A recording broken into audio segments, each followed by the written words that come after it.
بسم اللہ الرحمن الرحیم۔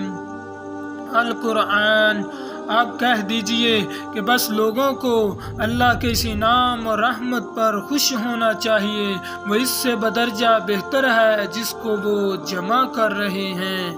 القرآن تم بہترین امت ہو جو لوگوں کے لیے پیدا کی گئی ہے کہ تم نیک باتوں کا حکم کرتے ہو اور بری باتوں سے روکتے ہو اور اللہ تعالیٰ پر ایمان رکھتے ہو۔ اگر اہل کتاب بھی ایمان لاتے تو ان کے لیے بہتر تھا، ان میں ایمان لانے والے بھی ہیں لیکن اکثر تو فاسق ہیں۔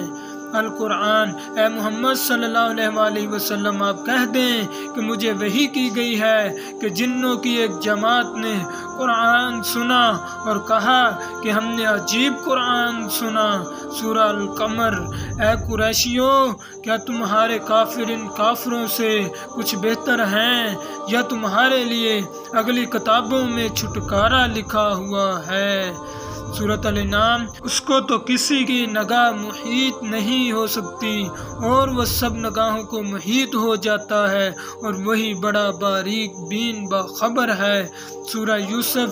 پھر جب اسے لے چلے اور سب نے مل کر ڈھان لیا، اسے غیر آباد گہرے کنویں کی تہہ میں پھینک دیں تو ہم نے یوسف علیہ السلام کی طرف وحی کی کہ یقیناً وقت آ رہا ہے کہ تو انہیں اس ماجرا کی خبر اس حال میں دے گا کہ وہ جانتے ہی نہیں ہوں گے۔ سورہ الحج۔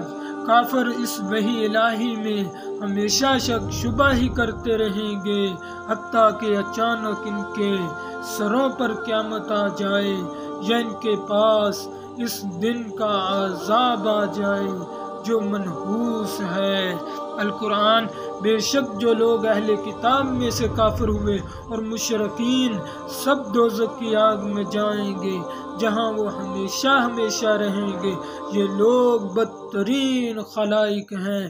سورۃ الحج۔